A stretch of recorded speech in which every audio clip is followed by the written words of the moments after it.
Legends of the dance floor. A piece of paradise. Larry Levan story.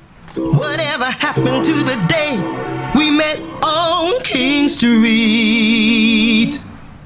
All we ever wanted to do is sing and dance. Hey, yeah, maybe we could go back there and look for King Street.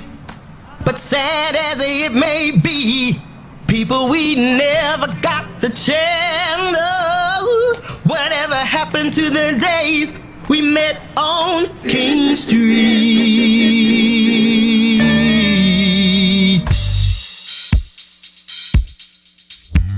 Hi, this is Lenny Fontana.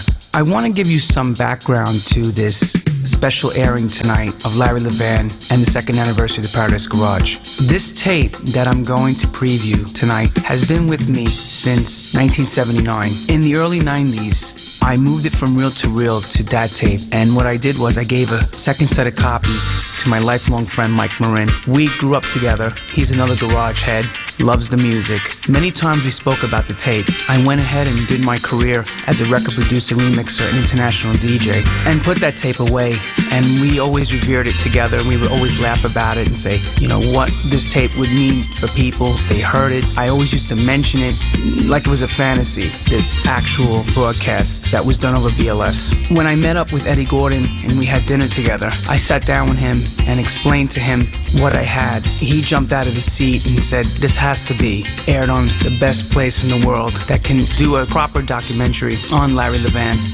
We had formulated it together, putting it together. It took many years from the time we started to negotiate with BBC to the time we're delivering this to you now. To be fair, I would like to say I never played at the Paradise Garage. I was a fan of Larry Levan's. I went to hear him also on the Thursday nights at Studio 54 after Garage closed. I used to look at him and fantasize the idea that someday maybe I can become this type of DJ, get to the accomplishments that he did in his lifetime. My close connection to the inner circle at the Garage was through David Lozada, who has passed on. He was a very close and dear friend of mine. He helped bring me to them, introduce me to all of them, and that's how I have my connection to Larry and all of them. Victor Rosado, who's another very long-time friend, who has helped me with the broadcast and providing me music. This is me giving back through Eddie Gordon and thanking everyone who's in house music and in disco to hear this wonderful broadcast. Thank you.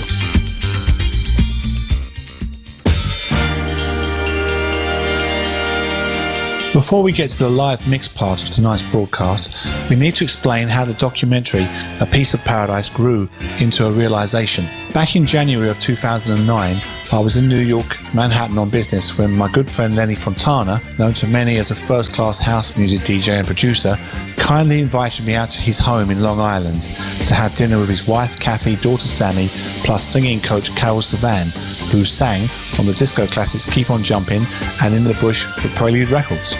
Halfway through the dinner, Lenny asked how the Essential Mix show came about, and I told him it was an idea in the early 90s for the BBC, inspired by the New York dance music scene, in particular the Paradise Garage and DJs like Frankie Knuckles, because his Saturday night mix shows for Hot 97 were being sent to me every week on cassette by Brian Chin, my buddy and the US Billboard dance editor at the time. Pete Tong and I would drive to his gigs in a small 320i manual BMW, listening to the cassettes that Brian sent us every week on our way up the M1 to Liverpool, Nottingham, Middlesbrough, etc., wherever we were going that weekend. We had already formed a company called West End Radio Productions, named after the famous New York-based record label West End Records, which was owned by Mel Sherrin, and we were pitching ideas to BBC Radio 1 to help them get a bigger audience. The Essential Mix was an idea I suggested to Pete in one of those journeys as a 2-hour radio show, a mix show with no commercials or news breaks, featuring a different DJ every week, covering all styles of dance music where the DJ, famous or unknown, could literally play freely whatever he or she wanted to. But getting back to the point, it was really a New York inspiration. After explaining the history to Lenny, he then turns and says, and I'll never forget this, what would you say if I told you that I had 4 hours on quarter-inch reel-to-reel, a live recording of the Paradise Garage's second anniversary birthday from 1979 downstairs in my studio? I took the information in for a second, put my knife and fork down and said, really?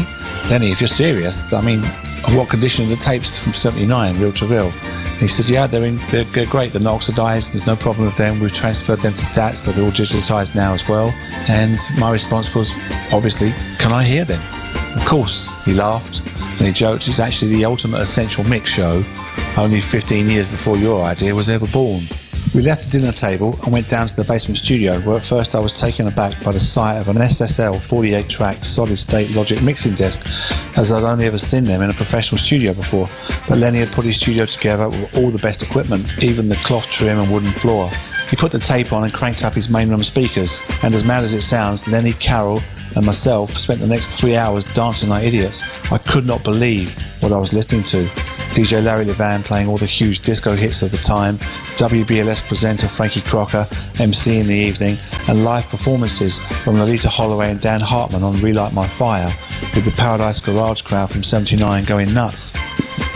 The hairs on my arm stood up as I told him, Lenny, you have to let me take this to Andy Parfitt, the BBC Radio 1 controller. It's the missing link for so many people who've never had the chance to go to the garage and just heard mythical stories about it and the DJ, like looking back through time for a music window to see how we got to where we are today. Lenny, being ever cautious about those tapes, only gave me two 12-minute sections as 128 kilobit per second MP3s.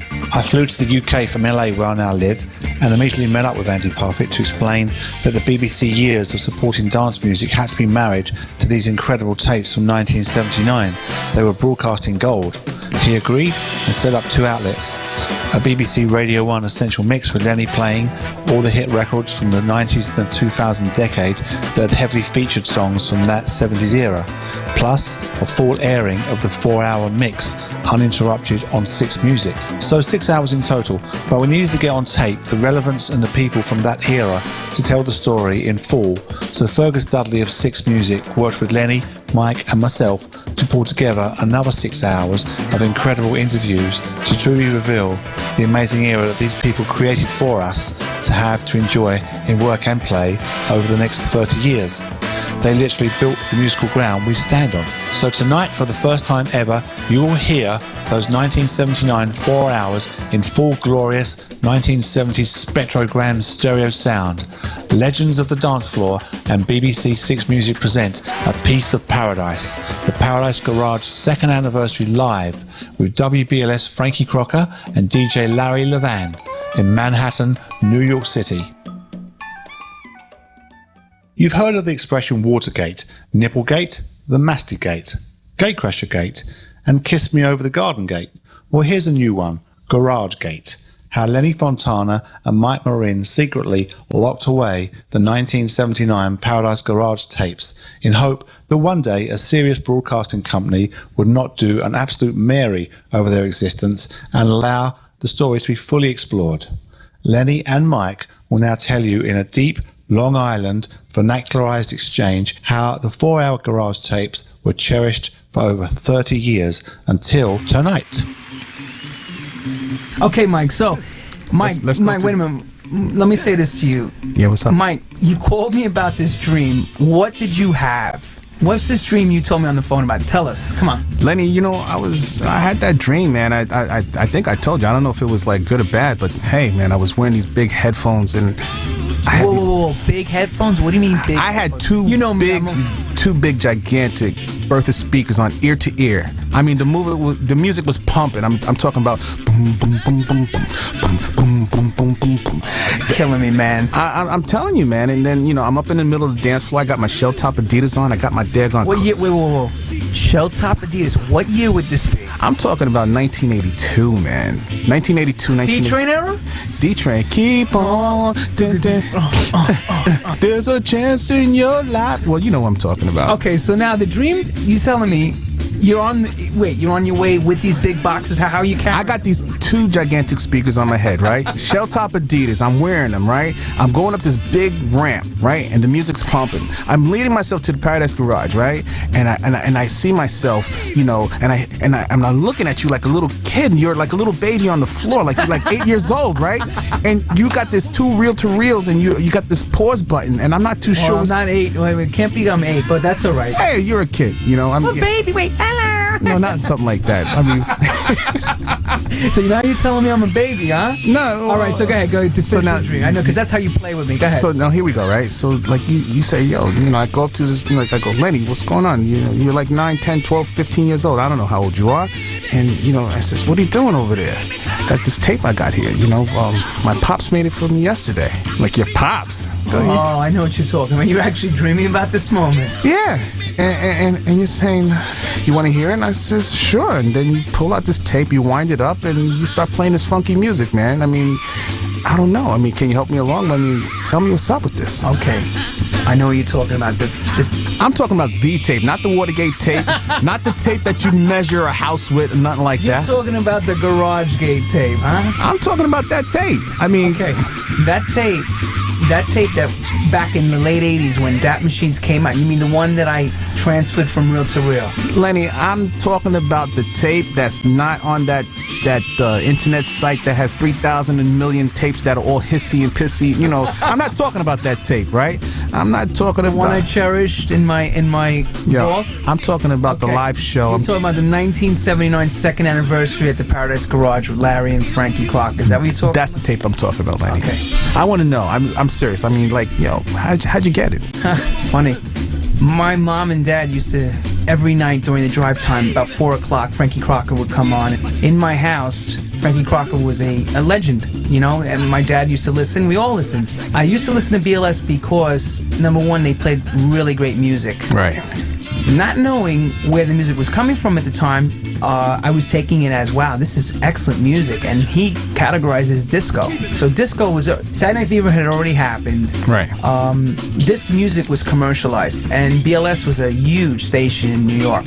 So I'm going to say around the Friday night of January, around that 4 or 5 o'clock, after he finished, he would always, before he goes, there I go, there I go, there I go. His sign-off speech, you know, if the radio ain't on, it ain't Frankie Crocker. He said, tomorrow night, there's going to be a special non-stop disco mix. So you're listening to this. I mean, you're listening on and anticipating this on the radio. I had to understand what disco meant because my cousin Michael had already got his turntables and he was blending already. Right. And he said, I walked in his house, and I never forget this. He said, yo, don't touch them, they're expensive. Do you know how expensive these things are? I'm like, oh my God, they're amazing. He showed me how, you know, he was dazzling me with his mixing. I didn't even know if he really knew how to mix. Right. If he knew or did not know how if he was on beat, off beat, whatever. Didn't make a difference. I was impressed with what I saw. He had a picnic tape, he had 2 1200s. Now these, imagine, 2 1200s gleaming, silver gleaming. Sparkling. Fresh. Going to touch him, and I hear him yell, don't even think about it. He said, sit over here and I'll show you. At the time, my cousin, I was going to say about 16, 17, you know what I mean? I'm a young kid. I said, Mike, show me. So he showed me, he dazzled me. I went home. Now I understood what disco was, you know? Right. Then, like I said, my mom and dad would play BLS, and Frankie would talk about his experiences from the weekends on the radio. I would be listening, maybe I'm doing homework, whatever I was doing. It would be in the background, the music, you know, because Frankie commentated a lot. He was very mystical that way, you know. He made you become part of the show, you know. You even though I was very young, I still was tuning in. But bring me back a second. Like, what kind of songs were being played? I mean, I know about... I remember always hearing Ain't No Stopping Us Now around that time. Right. I remember hearing that, and I remember hearing him play, like, Running Away Roy Ayers, Kool and the Gang, Summer Madness. These were some of the records that you would hear Frankie play in his show at Drive Time. Mm-hmm. And what that was an collection, now understanding it later, of his personal favorites that he would play during his show to keep people that were sitting in traffic entertained. And it was a great, gotcha. you know, you got to remember, you had 7 channels on the TV, and you had 6, maybe 7 major radio stations. You didn't have the internet. You didn't have any of that stuff you have today.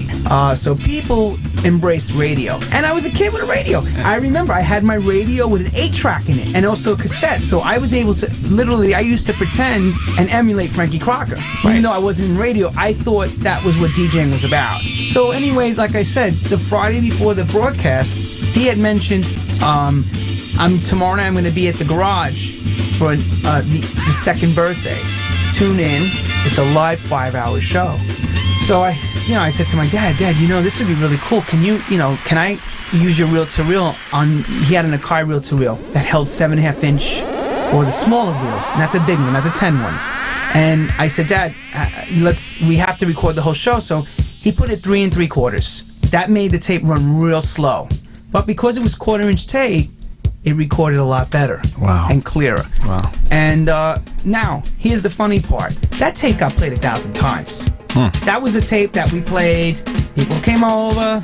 I would play it. Oh, check out. I remember this. And my friends can attest to this that grew up with me. I was the one that, my house was the party house. Wow. Even though I didn't know what clubbing was, and we thought it was. We had a little basement party. I played a tape and everybody danced. Right. Didn't know I was dancing Larry Levan. Holy smoke. I mean, yes, I knew it was Larry Levan, but not till later on that I was in the business and I was out and I met everybody. And it clicked in that I said, oh my God, I got something that, one day I was out with David Lozada. And I said, David, we were talking about something. I said, David, I got this tape from the garage. She's like, girl, what are you talking about tape? I said, listen to me. Listen to what I'm going to tell you. I never lie to you. I have this anniversary tape. He's like, let me hear it. Something happened. I never let him hear it. I mentioned this Mel Sharon back in the day. Mel, I got this tape. They're like, this tape doesn't exist. I said, really? Okay, doesn't exist. He says, if you have this tape, I want it. Mel Sharon. Mel Sharon from West End, who has passed on. Right. I said, you know what? I better put this away. I went and played all over the world. Right. I mean, I've done my own accomplishments. And then I said, I want to be able one day to put this tape up that people are going to really appreciate it at the right time. So that's where you come in, Mike. Yeah. Do you remember when I came to you and we were laughing about, I said to you, Mike, I got this tape. And then you said to me, why have you been hiding this tape to me? Well, I'm going to tell you something, Len. Talk about the tape. I mean, I remember coming over and I'm like, of course, you always have a vast collection of tapes, records, CDs, God knows whatever. And you played this tape for me. But I remember having this tape, and I remember I wrote it on its 2nd anniversary, Garage 79, and you grabbed it from me. Do you remember that moment? I said, hey, Len, man, we got to make a backup of this tape because it's back? Yeah, why? God forbid something happens. I mean, gets lost. Yeah, but Mike, I've been playing that tape for 1,000 times. Hey, it doesn't matter. You didn't. I don't know if you understood what you had in your hands. I really don't. I mean, a live show from the Paradise Garage 2nd anniversary. Well, when did it really hit you? Let me guess. When we played it, right? Forget it. When we played it and you heard the clarity of the music, and to hear a legend in the progress of doing something great, and you're looking and you're listening at this tape and you're hearing it and you're like saying, this gotta be something that you gotta put away for the people to hear. I mean, so often you hear of tapes on the internet and, oh, I got a garage tape from here, I got a garage tape from there, but you never really understood the clarity on the live show actually from the Paradise Garage. And something that you had that's so important that most people don't understand is that you're not doing this for self-gain. You just did it for the love of music, and for you to hold on to it for a right time that's appropriate. I mean, from a historian's perspective, actually, I mean, it was something wonderful that I'm telling you, man. I mean, it's a beautiful thing. Let's go back to some of the accounts. You remember, a couple of times over the years we would laugh and we would say, hey, Mike, what would people think if they knew we had this and if they can get a copy? What would we would always talk about it. Well, what's so funny about people that love the Paradise Garage? Everyone wants a piece of it. Everybody wants to have a piece of paradise, actually, And the funniest thing is that people become like, I don't know if it's just selfishness or people, I can't say it's being selfish. It's that people don't want to saturate the legacy of the Paradise Garage and Larry Levan or the whole culture for that fact. And people gravitate sometimes for selfish means, and they want to get a piece.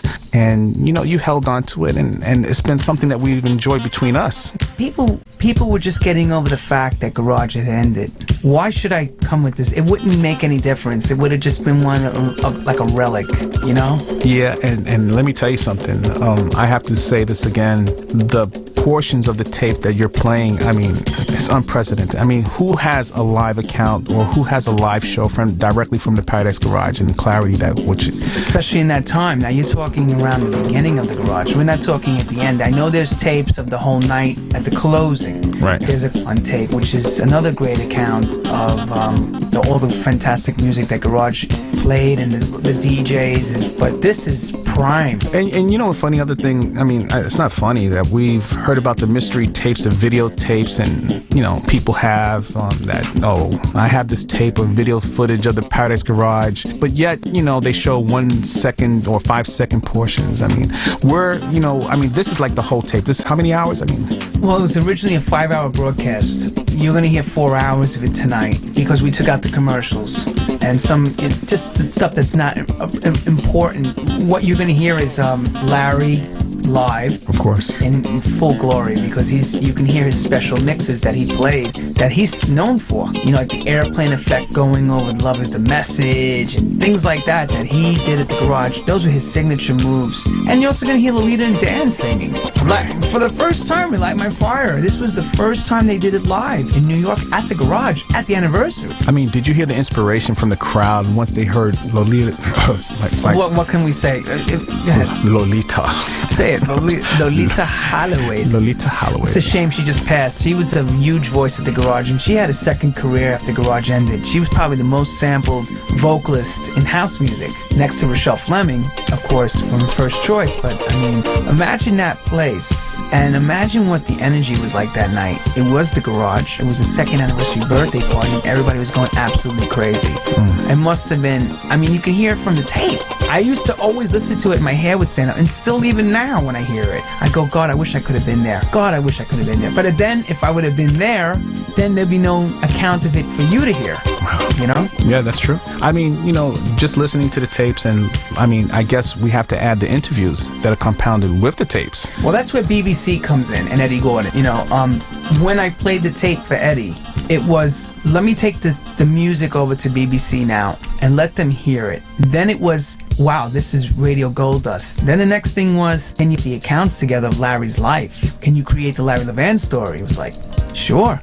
I know most of the people personally. I'll call everybody and have them talk to us. Yeah, but let me ask you, what was the train of thought, or the mindset on, we've heard of interviews, we've heard, movies, and we've heard accounts of your friends and party goers around the world, I guess. But what was your focus in trying to deliver this interview and this, I guess, a history lesson? The focus was the beauty of the music and Larry's message, which has always been the same. Love is the message. We wanted people to understand that there was nothing about sex in that club, nor less was there any racial integration problems. It was everything. Garage was a world, a culture. A melting pot. Including what happened after garage. A genre of music was labeled garage house, right, which is labeled vocal house music. I mean, talk about having a genre of music coming from a club. That's unprecedented. And still, to this day, that name still holds garage house. The visual accounts, the audible accounts of it are they're priceless. People can't get enough of this. These garage reunion parties are now 2,500 people strong. Once or twice a year they're coming out for David DePino and Joey Llanos in New York. Amazing. Lenny, let me ask you a question. If Larry was alive today, how would he feel about this broadcast and the collection of the people, David DePino, all the icons, the singers, the DJs, the dancers? I mean, how would you think he'd feel about this? He would have read me. He would have read me like he read me the first time he met me with David Lozada. He would have said, Miss Sting with that cute face, let me tell you something. You think you'll come up here and be you and be real? And he'd let me have it, you little Italian same thing. I asked Victor Rosado after he heard it, and I asked David DePino. They are so close to Larry. Their answer was, thank God it was me doing it. Right. And I'll tell you why I say that. I am not coming in with any shady feelings. I'm coming in a neutral ground. I'm not trying to shrine him in negativity. I'm just trying to show the world the accomplishments that he had done in his career and in his lifetime. That to me was more important. I've already made my name.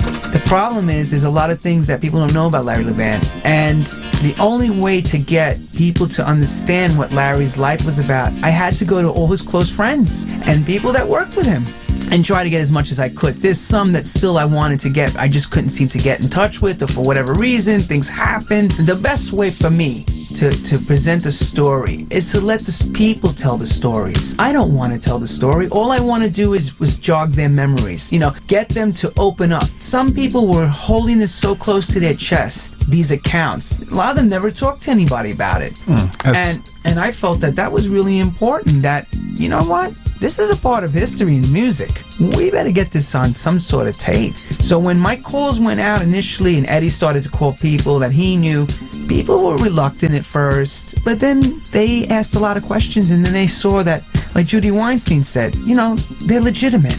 And I took that as a compliment. It's not some young kid, 19 years old, never was around, and he's looking to create something from nothing. And a buzz. And he's got no background on it, no history. He's just going on some hearsay. Because basically, or he read maybe the book Love Saves the Day. And never lived a life. Right, but which is, by the way, a great book. Right. But you can read that and read it for what it's worth and say, okay, I have the idea of it. But when you experience it, I talk about something very close to me.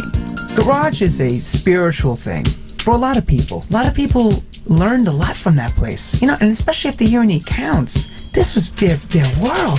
That nightclub, 2 nights a week, was some people's worlds for those 10, 11 years. I got to experience the end of it, because I wasn't around. I was around, but I wasn't old enough to go. My friends would go, and a lot of, Mike, you remember, your older brother was up at the Garage. Since the beginning. Right, and he hung tight with Larry. Of course, in the dance booth and everything. And he would come back, like your brother, my cousins, my other friends going, yo, man, Lenny, you think you're hot with your little turntables? You ain't nothing. You got to go see what Larry's doing. And then you get these accounts. He's got 11 turntables up there, man. He's doing things like with 11 turntables. And, man, he's making the music like twirl around the dance. I'm serious. This is what people would say. They were like, yo, man, he's like the wizard. They would say, like the Wizard of Oz. He's up in that high booth, and we would just see behind that curtain, right? Yeah. It's like he's got his big, like his lever, man. And everybody would be saying, yo, man, this is what was coming back in Queens. Like, people would be saying, they would talk about the Fun House. Right. And they would say, well, that's really cool, but the Garage. They said, you have never lived till you went to the Garage. I'm like, what do you... The sound system. Yeah. The people screamed. They would say, Larry would let the record end. I'm gonna say, Larry who? Yo, man, Larry Levan. I'm like, what? Who? Yo, man, you need to go check him out. Like, where? At the Garage. So my Italian friends were like, yo, the Funhouse is amazing. I'm like, the Funhouse? This is all right. This is nice. It's a Brooklyn type club. Very Guinea. And when I mean Guinea, I mean Italian. Hey, oh, hey. Yeah, that, like, Cadillacs, Capezio shoes. And not even that, they used to wear the candy striped shorts and the cut shirts, the guys, and they used to do a dance called Up Rockin'. Right. Up rockin' to the body rock, don't stop. Don't stop to the body rock, don't stop. So that was a big thing that was going on. And I used to go down to, not Beach 116, Beach 108 in Queens was the disco beach. Everybody formulating on Friday night where they're going. Friday afternoon, Saturday, what was going on at the Garage, what was going on at Funhouse, who went to Xenon, who went to here, who went to there. And I'd be hearing all this stuff. I'd be like, yo, kid, get away, man. They'd be telling me, I'm like, yo, I'd just be listening. They'd have the guy out there, he'd be mixing and stuff, and it was fabulous. So, and then I meet somebody who says, yo, you want to come? Yo, kid, you want to come? I said, yeah, I'll come. I went down to the Garage. Oh my God, I almost died. First of all, I got really nervous being in there. It was huge. It was really huge. It was a big room. I was very young. And it's not strictly Italian either. It was a multicultural ground of many different cultures. black, gay, straight, Chinese, everything, Japanese, whatever was in there. It was everybody fried rice, I called it, when you walked in the garage. It was amazing. Crowd was of every culture. The other thing that killed me was when I saw, just seeing the sound system, not even hearing it, was so overwhelming. Wow. I went to neighborhood clubs in Long Island and Queens. Sound systems were garbage. Metro 700, crap. I walk in garage. I said, "There's a club like this?" They said, "Yeah." So, and again, I shouldn't have been there, but I was there, and I'm glad I was there. I then heard him play. I stood all night. I got home. I got such a beating from my father because I didn't call. They thought I disappeared. I left Friday night, mind you. I came home Sunday night. What a beating. What a beating I caught for that. What a beating. And let me tell you, worth every moment. I'll do it again. I'll do it again next Friday. I'll do it again. And I did. I did it every weekend until I was old enough to say, well, that's it. It's on me. He would say to me, "Why are you going? Where are you going? Where are you?" I said, "I'm going out." "What do you mean going out?" "I'm going out. Don't ask." Boy, I got another beating for that. But anyway, it was funny. It was good times. The times were innocent. It wasn't like it is now. I had my turntables at home, and what I was doing was emulating what I was hearing him do. In my own way. It was a learning ground. I didn't only go there as a fan. I went there as an education. It felt like it was going to school. And then I would talk to my friends, and they would talk to me because they were DJs also, and then they would show me what he was doing because they understood it better. And then at the same time, I was hearing Tony Humphries and Shep Pettibone on Kiss, master mixes, and I was copying, not really copying them, but I was using that as like school. I would say, okay, now I understand. The vocals don't go on top of the vocals. You mix within the drums, you check your phrasing.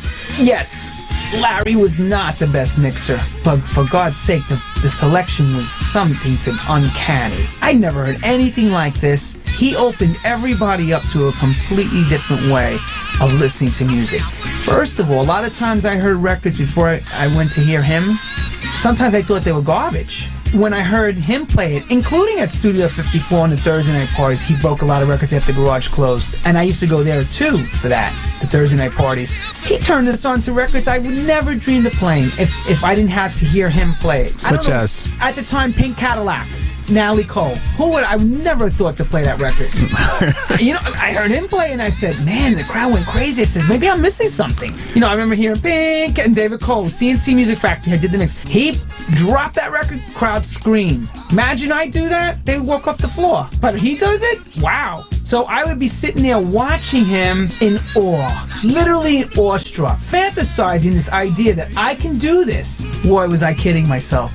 Boy, was I kidding myself. First of all, he had the right situation at the right time. He had the right people around him. Clubbing in New York in the 80s was still... People who talk about it from the 70s say it stunk.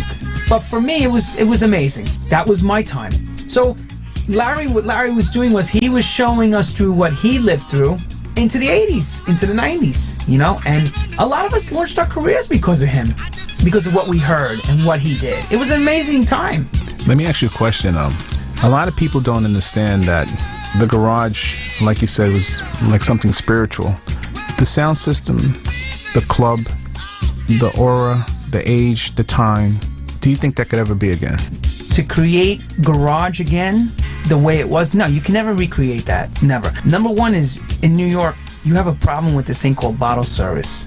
When that club opened, there was no liquor license. It was a private membership club on a grander scale. So it was really, from what I've always understood, it was the loft on steroids. That was garage. They took a house party and made it in a grander scale. With a 3,000 capacity dance floor. That's a big loft party, as far as I'm concerned with the garage. The cops won't allow you to do it. Right now, the residents in New York City, for example, have so much power. The minute they feel they don't like something, no matter how much you pay to do all the license and everything, they call 411. They can shut you down. As soon as the cops come, they can shut you down. The other problem is the element that came to the club. Because of the diversity of the cultures, some people don't like that around their areas. That's another problem. A lot of clubs today will not put up with that, or should I even say that? The neighborhood societies are having a hard time with it. That these people want to hang out after the club. It's not what's going on in the club. It's always what happens after the club or before the night. the fighting in the streets, things like that.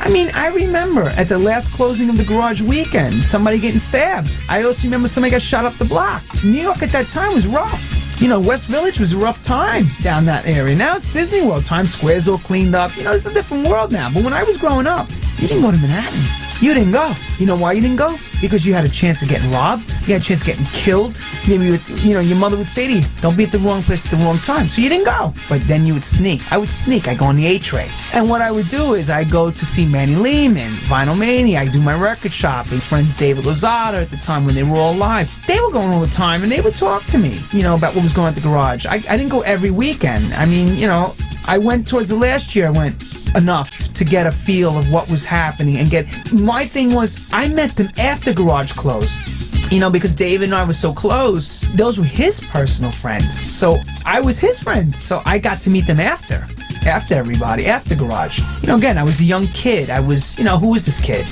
I keep quiet. I listen. I do a lot of listening. I was sponging off them. I wanted to learn everything about it. I wanted to feel it. I wanted to live it. I wanted to be Larry Levan, like every other DJ says. They want to be Larry Levan. God, every DJ I know says what I wouldn't do to be in his place. That's all I ever heard my whole career. Anybody that knows New York and knows the Garage says the same thing. Oh, I would love to have been Larry Levan. Oh, I would love to have had that booth. Oh, I would love to.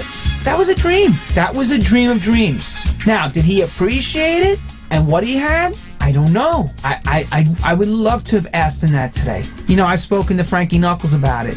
Frankie had very intimate conversations with Larry about it, about his accounts and end of his life and how things went. And I think Larry's life showed us that you can't play at both ends. In order to be in this business, you got to be somewhat responsible. You got to take care of your body. You can't abuse yourself. You got one body. You need to do what you have to do to take care of yourself, because if you don't take care of yourself, you won't be around long enough to enjoy this legacy. I mean, he was a young guy when he died. He was only 37, 38. I mean, that's young today. But due to circumstances, the situation of the Garage closing, a lot of things came tumbling down on him. But let's say it like this. Thank God Larry Levan was around. Thanks to Frankie Knuckles, Tony Humphries, and a lot of the first generation jocks, Nicky Siano, we're able to have this career today internationally. All of us to jump on planes and play music. I mean, it's, I got the best education being in New York with some of the best sound systems I ever heard. I mean, my first gig was at the Underground. I got to play Richard Long sound system. I mean, that's fabulous. You know what I mean? Yeah, I get to play Underground in New York. I got to play at some of the best clubs in New York City, and I got to play at some of the best clubs around the world. For the best people, too. And for the best people. I got to play in New York for the best people. And, after Larry went, I played at Gold right behind Larry in Japan. I mean, for me, that was an accomplishment. Here I am, Larry Levan, and here I am. He paved the way for the international DJ. He paved the way for the remixer. He was at the prehistoric era. Let's put it to you like this, like saying Genesis. The forefathers. Yeah, he's the first generation. The first generation. First generation. So that's really, really the account of what I think Larry would have been like today. I think Larry would have been laughing at everybody, saying, "Are you kidding? What was I, walking on water?" I mean, I asked Tom Moulton. He said the same thing. I mean, the accounts are unreal. Larry was up in the booth on top, standing in water. I mean, this is what the things that people say, doing the turntable. This man was a genius for what he's done. No doubt about it. His music selection was fantastic. The remixes he left behind and the productions still to this day are played. People still check on him. I mean, on Facebook, for unreal the numbers of fans he has. And he hasn't been alive since 1991. You know what I'm saying? So that tells you how much of an importance he was in this whole scene, in house music. You are listening to Legends of the Dance Floor, a piece of paradise. Story. This is the interview we held for the Saturday show of Larry Levan talking live on WLIB AM radio in 1981 with Mark Riley. Thank you, Michael Benedictus, for loaning us your audio from your personal collection. And now, here's Larry Levan. Larry, how did you get started? Well, in 1974, I was a light man at the Continental Baths, and the DJ had a spat with the owner, and left. And I was there, and the manager walks up to me and says, guess what?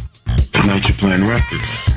And I said, really? Tonight I'm playing records. And that's how it started. And from there, I got other jobs. I started working with Rich Long at a club that he had called the Soho Place. And I met Mike Brody, which we had another club, Reed Street, which eventually closed and led to the opening of the Garage.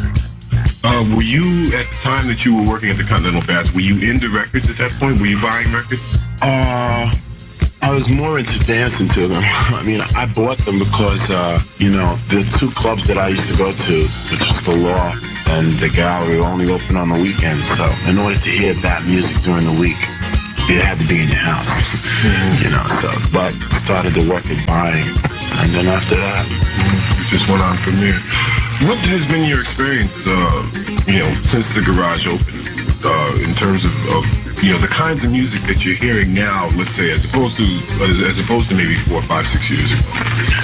Well, it's become more of an open field for music. At one time, the music was very, very, very R&B at one time, and then that was it. Then it became very, very Euro disco, and then the rock started to come, and then now it's like going everywhere.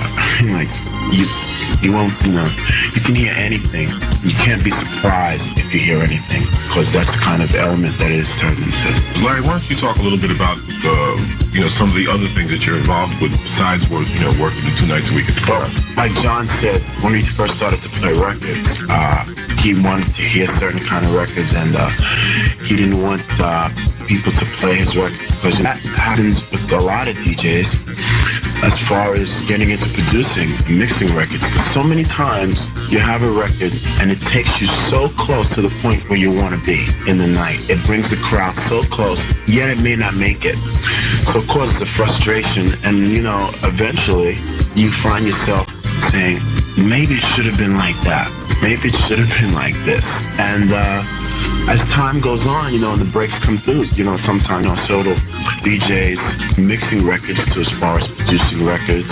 In the case of Francois Cavork in A Prelude, he has, from his desire to wanting a record to peak a certain way, he's responsible for many of the, the very, very good records that everyone really likes today. And T, who's supposed to be he. There are a lot of other guys, Richard Rivera, Jim Burgess, who's doing it for a while. And, but it all stems from playing that record, and that record not really taking you where you want it to take you, or you have another idea in your head of where you should be at. And, and it really is a wonderful, positive energy. Do you ever get a chance to talk with the artists who make these records after you've done a mix on them? Do they, I'm trying to get a sense of how they respond, to the fact that, their music after they have already put it on vinyl has been changed by somebody. What do they say to you? I think it's a very hard thing for someone to, let's say, see their child taken and brought up in another environment, which is like taking a record and mixing it. A producer or an artist spends weeks with the record, and then somebody comes in and then it's another song, So it takes them a minute a lot of times to get over that shock. But for the most part, if it's good, they'll like it. And when they do like it, their support is incredible. What's the name of your production company now, Larry? It's called the Garage Group. Ah, the Garage Group. Okay, why don't you tell us a little bit about that? How did that get formed? Well, it's very strange. I met some musicians who I've really grown to become very close with. The one is named Michael Benedictus, another is named Rob Casper, and a vocalist, Bernard, who's like one of the greatest vocalists that I've seen in a while. And they got me into more than just playing records. Okay, I've mixed and da-da-da-da. They say, well, why don't you produce, And that's a question that you hear a lot, too. Maybe I'll, you wait, because that's a big step. Well, they got me into the pool, into the water. A little help from Mother Weinstein, Judy Weinstein. And we started a record.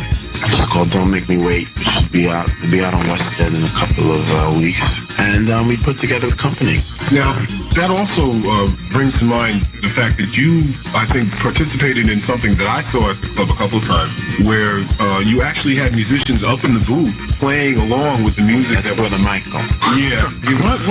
How did that go over? How did that experiment? Well, so Michael comes from upstate, and these guys come from upstate New York. So when they came to the club, they saw the club in a completely different light than I see it, and that we see it who are around, who just fall in and out on the weekends. And his connection with live music and records was like really, really wild. So he got a synthesizer. He said, let me bring my synthesizer to the club. So first I said, synthesizer to the club.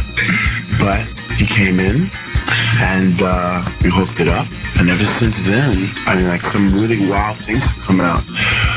We started doing parts, overdubs on records, and one thing after another, which really got me into the recording aspect. And the whole thing just started to snowball into this wonderful glacier.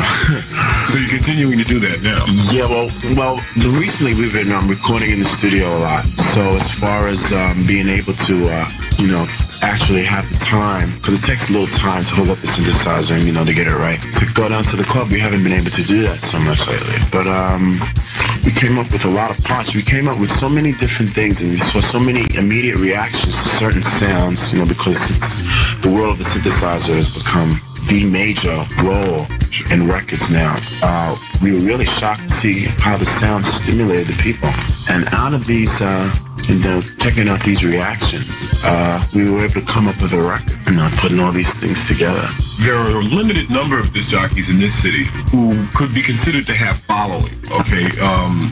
People will go to see them or hear them play as opposed to going to a particular club. What is the difference between a disc jockey that has, because there are a lot of very, very good disc jockeys in the city who don't really have a following, per se. What is the difference? What makes people come to hear Larry or to hear T or to hear John Benito? Larry? It's like a soap opera, I think.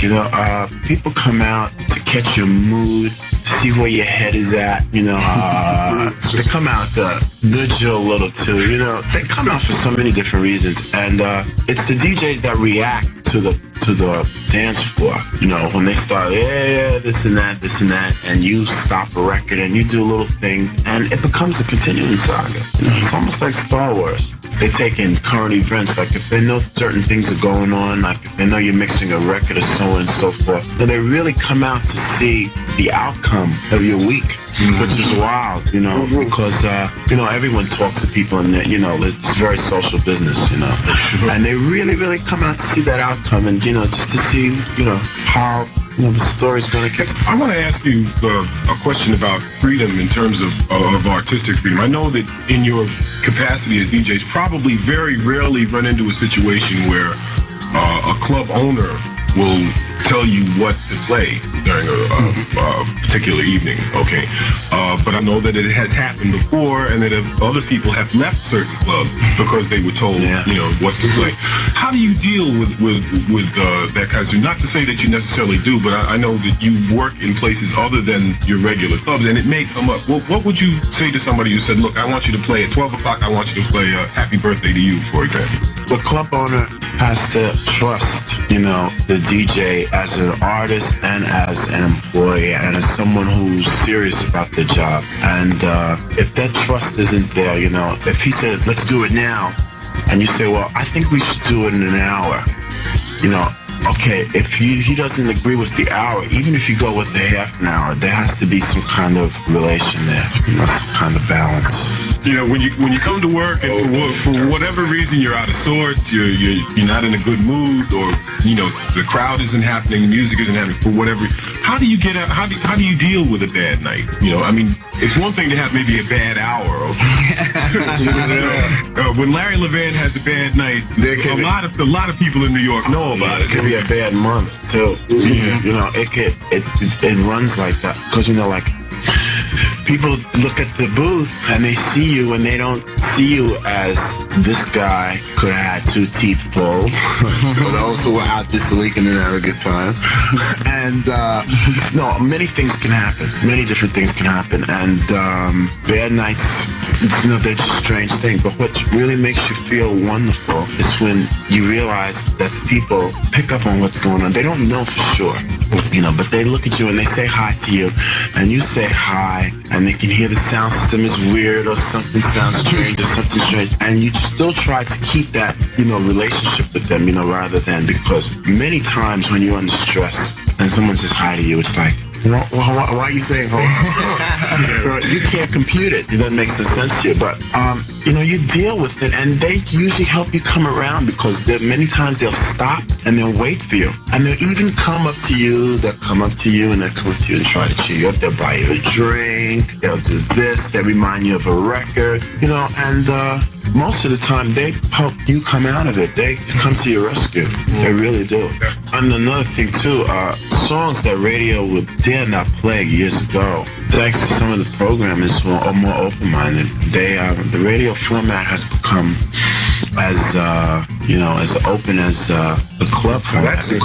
That's the only thing that used to make the clubs really happen, because a record that maybe someone was a little uptight about putting on the radio. What do you want to do? I mean, obviously you're already working in, you know, getting into production and things like that. But where would your interest lie? Would you want to, you know, own your own record label and get into the kind of, you know, situations that would get you into, or would you want to do, you know, the technical end of things, or what? For me, it would be a record label, a recording studio, and then a nice island home overlooking a coral reef, you know, just like making up. It would be in a lateral, you know, you start to feel it after a while. But something to help other people who are off the ground. Do you ever on a Friday or Saturday night and feel, I mean, do you get into situations? Crazy. It's no longer a job. It becomes part of that particular.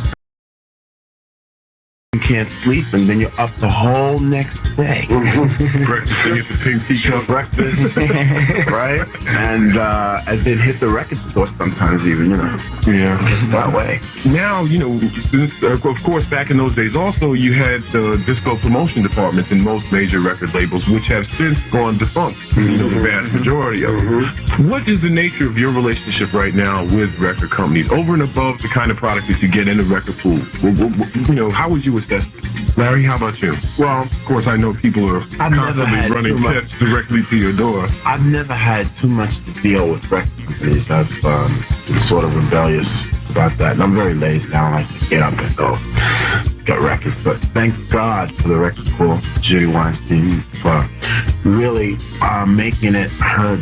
I don't know. It's like a mission in life, right? Really, dedication. Really, to have all the right records and get all the records that, you know, into the pool. And the pool is so reliable, and you get so many good things out of the pool. And then the way you rate the records, then, you know, it's such a nice system, because you know about the market.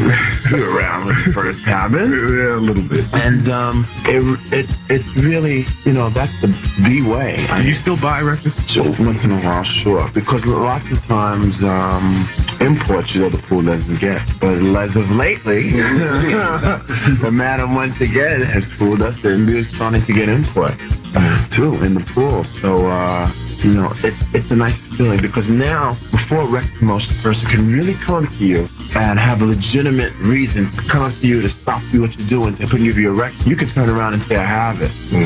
And show it to them. So in other words, you're not really pestered by or bothered by that like it used to be. Because I know there was a time when there was like a non-stop parade of people. Right. I think the promotion people also have learned to respect the pools a little more too, and instead of plaguing certain DJs with giving them records, you know, to take it to the pool directors and people who work at the pool, because, you know, those are the guys who really know. They know the market between, they know. Stay in the office more time and research records and get the good records out, because, you know, most companies don't even realize stocks that they have. Like, because everything is, you know, broken down into this department, that department, this department, that department, they don't know where to send the record to. You know, many times one record from one department like records by Tamita, which I played in the club, which people will go out and buy. They know about these. Isn't that RCA Gold?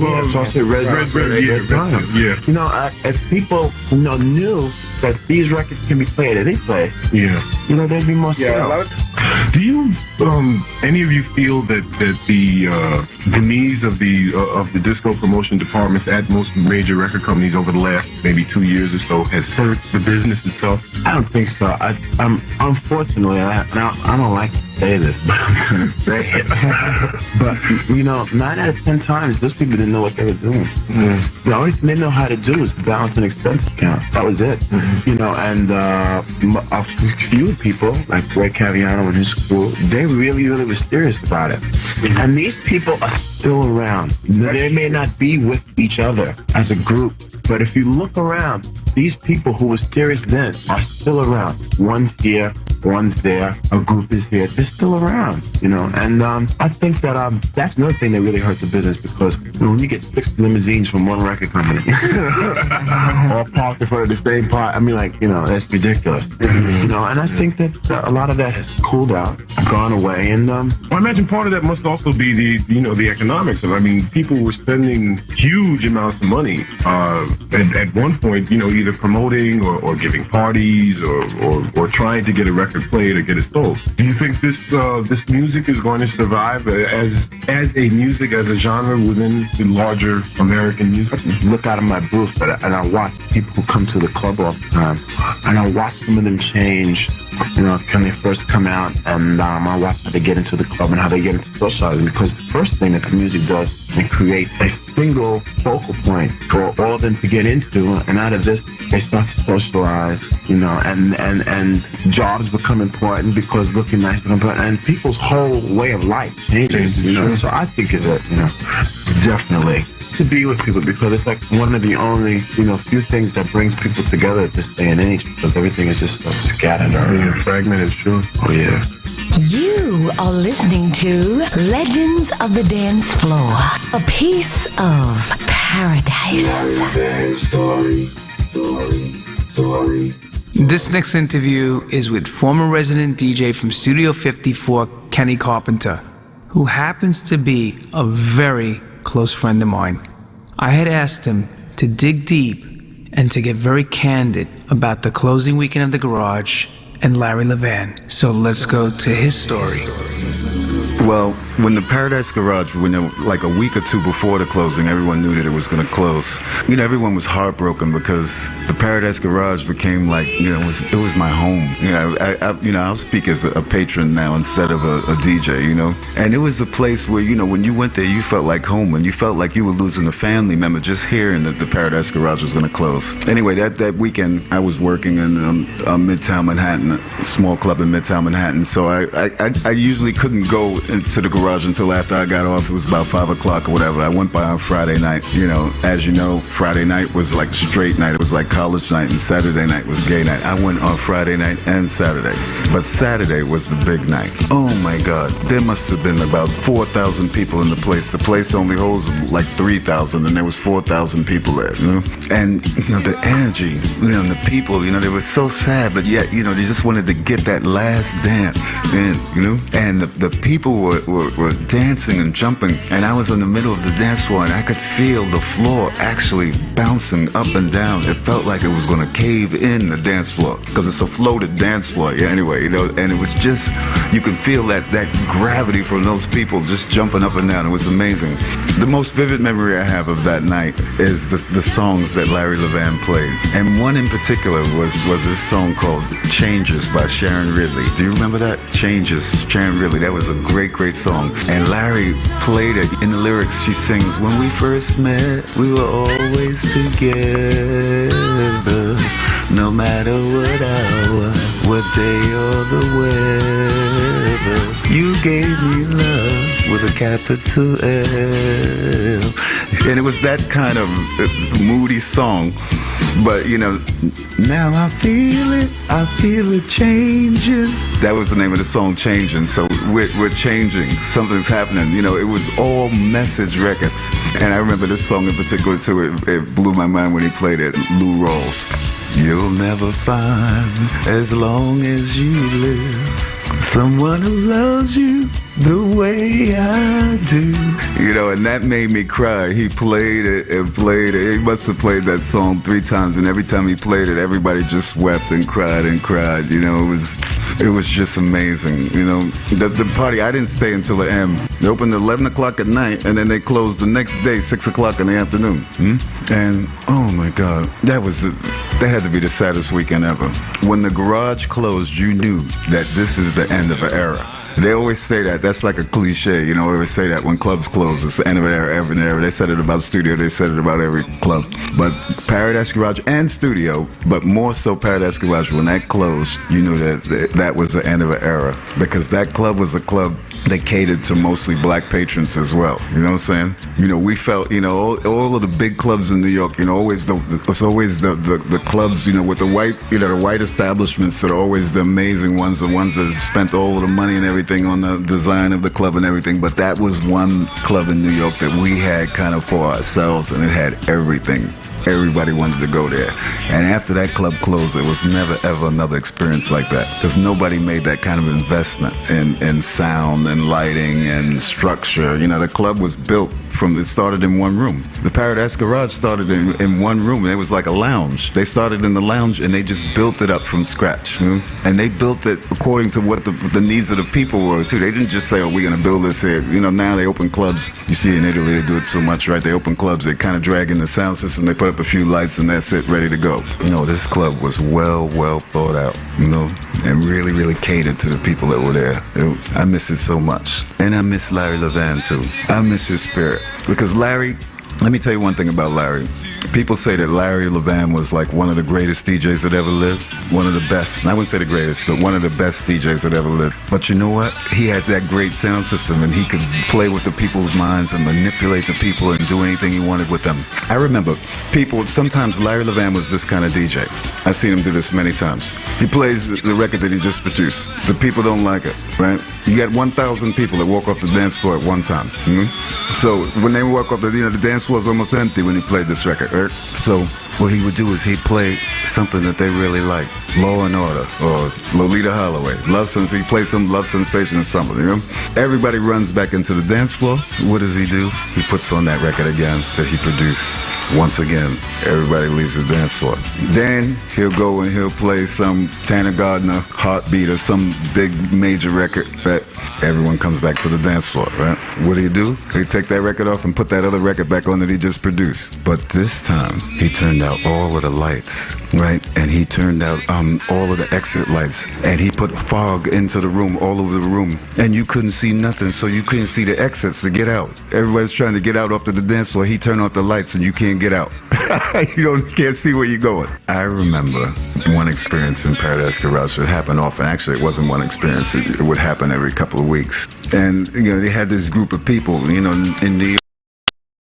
Time, now, well, put it this way, now, when you go to a club, you just got to take anything they give you. Any way they treat you, any music that they play or whatever, you don't got no voice in the club. You pay your money, you get your drinks, whatever, and you get out. You know what I'm saying? But in the garage, we were family. I'm part of the family here. You know what I'm saying? So I have a reason to complain and start a revolt against you.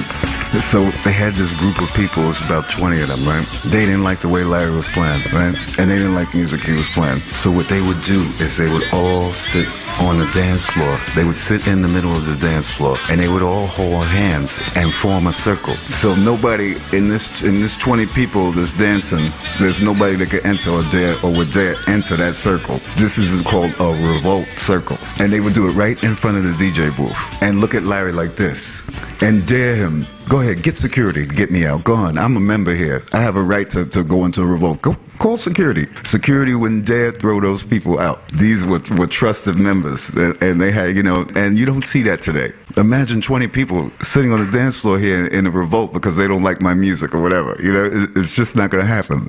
So times have changed, and I miss those old days. I miss that. Well, I'll tell you, of course, when you start talking about, HIV and how it began and and how it affected people in New York City. You know, I'm one of the ones that can speak, you know, because I lost so many friends, you know, and I remember the first person that I knew that had the virus. It was this artist named Keith Barrow. He was on Columbia Records, and he had this track called Turn It Up. It was a great song, right? And Larry Levan used to play it all the time. And I remember it was like in, it must have been like 82, 83, you know, and Keith Barrow had did a performance at the Paradise Garage, and he had lost so much weight, and he looked so terrible, and everyone was looking like, oh my God, what's wrong with him, you know? And at that time, it was considered AIDS. They didn't even have the name AIDS. It was acquired immune, whatever, blah, blah, blah, whatever. That's still AIDS, but they weren't calling it that. They had a different name for it. Actually, it was called the gay disease when people first heard about it, because they didn't know anything about it, and they knew that there was only gay people that were getting it. And people were really, really afraid to drink after people or eat after people. They didn't know how it was spread. You know, people didn't want to drink from the same glass as you if you had it. You know, it was just terrible. Anyway, after that guy Keith Barrow died, it just seemed like after that it was all downhill. Tons and tons and tons of people died. You know, especially, you know, when I think about Studio 54, you know, when I worked in Studio 54, a lot of people died from that club, but a lot of people died that went to the Paradise Garage as well. But some of the people I can remember from Studio was like Andy Warhol, you know, who was there all the time. He was one of the first. Michael Brody, you know, who was the owner of the club. Mel Sharon, Keith Haring, you know, who was a regular at the Paradise Garage and someone that everybody loved. When he first got the disease too, people were puzzled as well. They didn't know, you know, how he got it or what the disease was all about. John Brown was a great friend of mine. He was one of the early record promoters from the 1970s, and tons of DJs and tons of people knew him. He just died recently. He didn't die in that era, but he was from that era. That's why I want to mention his name. Larry Patterson, who was one of the greatest DJs that I ever knew, and he worked at Club Zanzibar in New Jersey, the home of Tony Humphries and Larry Levan and myself. So many great DJs played there. But Larry was a fantastic DJ and one of the most generous guys that I ever knew. He was the kind of guy, DJs don't do this now, he was the kind of guy that would take a nobody, somebody that plays music, but they never got a chance to rock a big club, whatever. Maybe they had some setup in their bedroom. And when you came to the club, Larry would say, hey, play a couple of records. I'm going to the bathroom. I'll be back. Take over. You know what I'm saying? And you're like, he did it to me like a couple of times. He's like, I'm going to the bathroom. Play a few records. And I'm like, oh my God. You know what I'm saying? This big sound system, Richard Long, and you know, all of this fabulous equipment.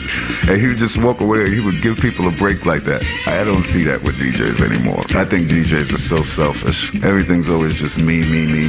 There's nobody, you know, giving anymore. You know, we need, it reminds me of that song, you know, got to have love, Don Ray. You know what I'm saying? We need more loving, got to have more loving. We still need more loving now. You know, I'm not infected with AIDS, but I've been so personally affected. I lost so many people, including, you know, members of my own family. And I miss them. As I get older, I miss them more and more and more.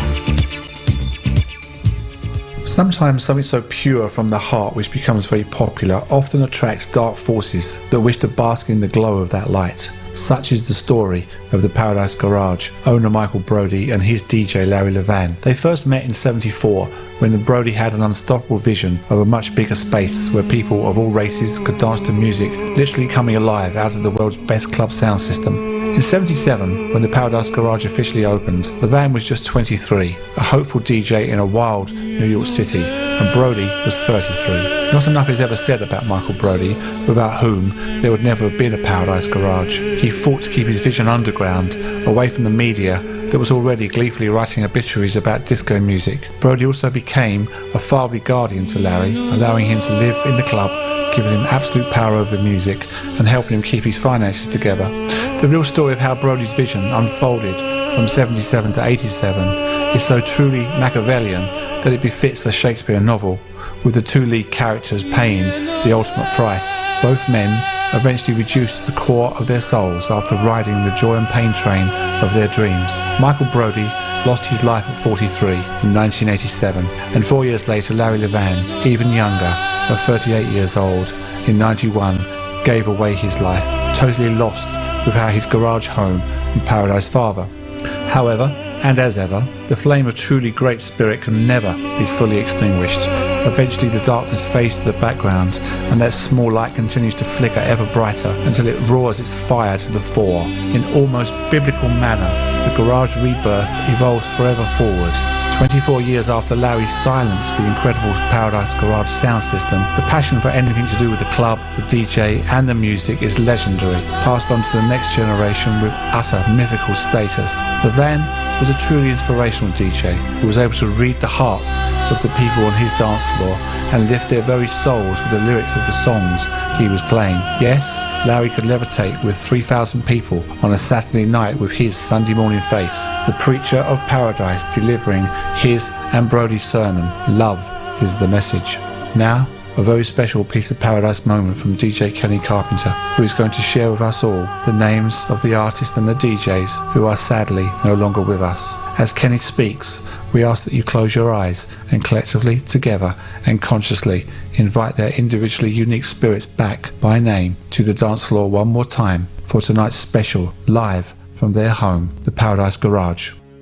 Larry Levan, Mel Sharon, Michael Brody, Mike Stone, Keith Barrow, Keith Haring, Walter Gibbons, T. Scott, Jim Burgess, John Brown, Rock Hudson, Andy Warhol, Steve Rebell, Frankie Crocker, Ron Hardy, Henry Winslow, Phil Alexton, Timmy Rivers, Michael Lewis, Joan Meltzer, Lolita Holloway, Chuck Davis, Richard Long, Joey Palmentary, Manny Sally, Darryl Pandy, Armando Gallup, Rick Salentari, Don Marley, John Robertson, Jacques Morale, Ray Caviano, Ken Friedman,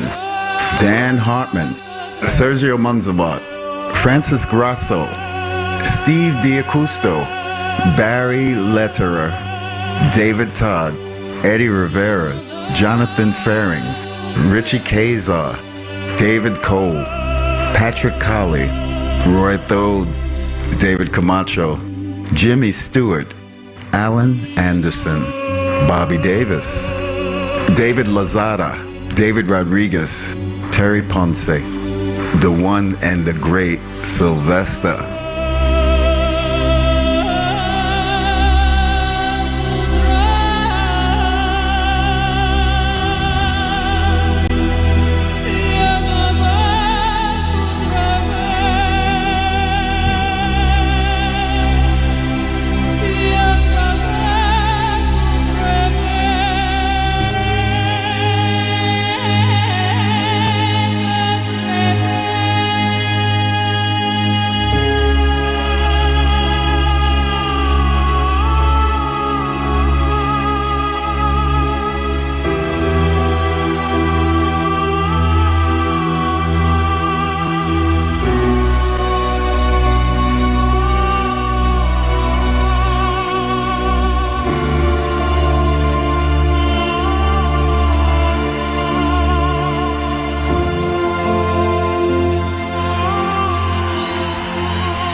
Thank you, ladies and gentlemen. I'd like, while you're in this generous mood, to give a nice round of applause to this young man on the top, Sylvester.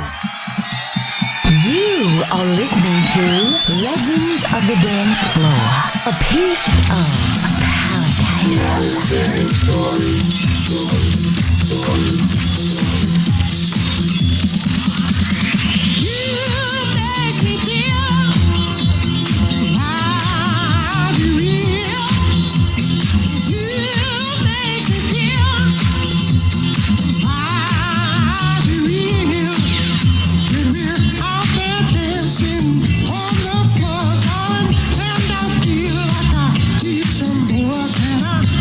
Everybody close to my center.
Dan Hartman.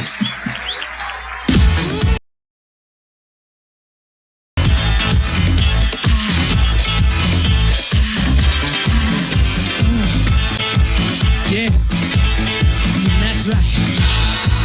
Yeah.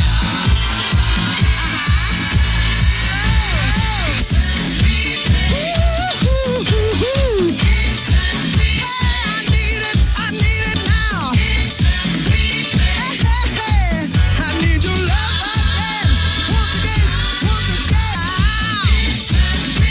Oh, got me fooling all the cloud.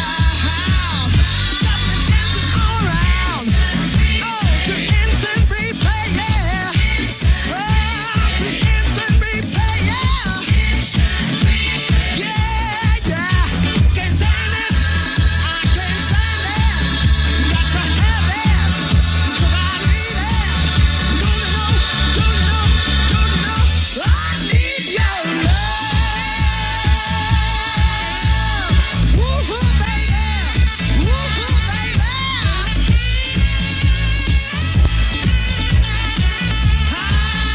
I'ma say it one more time. You know I need love. I need love. Hey, hey, do you know what I'm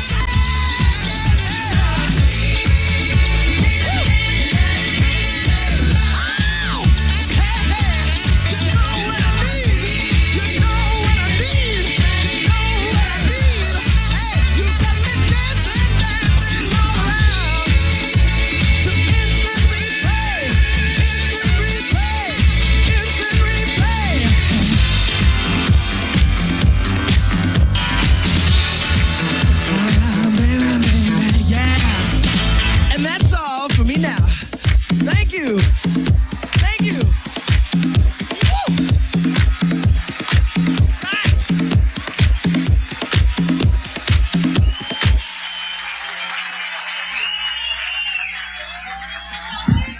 Come on, make him feel at home. Give him a nice round of applause. Dan Hartman, come on back. Take a bow. Come on, let's hear it for him. Make him feel good. He worked hard for you. All right. Dan Hartman. Thank you, ladies and gentlemen. I'd like, while you're in this generous mood, to give a nice round of applause for some people who are here to help Paradise Garage celebrate their second anniversary in our house tonight. Of course, McFadden and Whitehead. Ain't no stopping us now. Thank you. A young man whom I'll have the pleasure of presenting at Madison Square Garden March 8th, along with Grace Jones, GQ, and this young man on the top, Sylvester. Sylvester's here.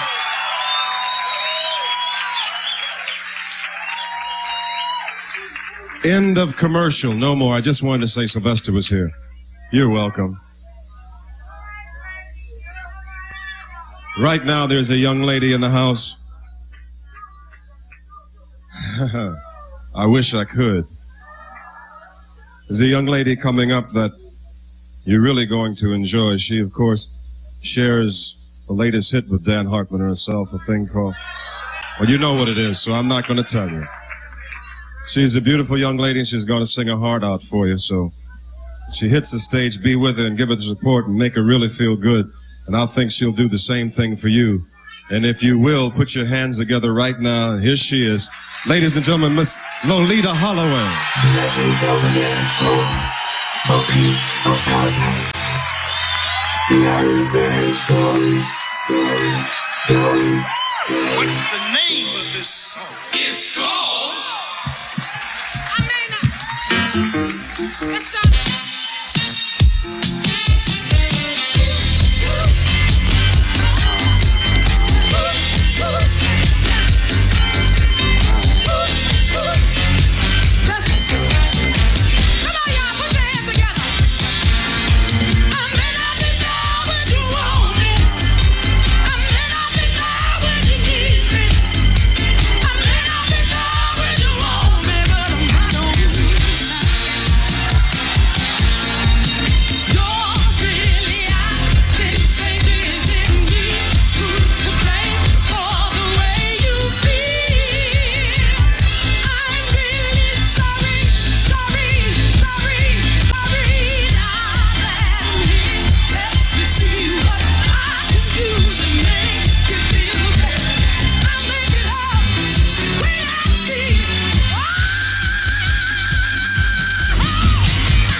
And some people don't know why you tell them this.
Songs, don't you? It's getting hot in here any damn way. So I want to slow the pace down a little before we relight your fire. But let me ask you something right now. For those of you that have ever been in love, then you know what I mean when I sing this song. I've been loving you for so long to stop now, baby.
to Legends of the Dance Floor, a piece of paradise.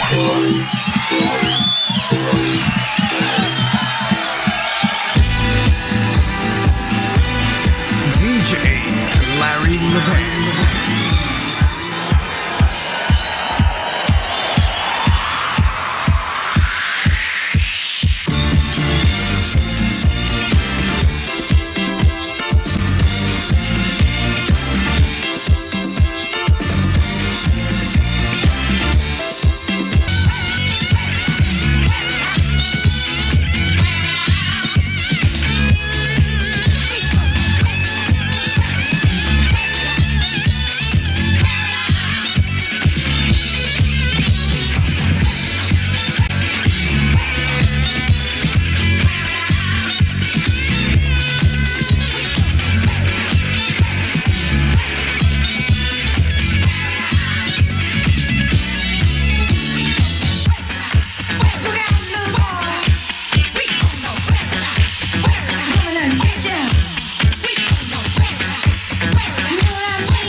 listening to Legends of the Dance Floor, a piece of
Legends of the Dance Floor. A piece of paradise.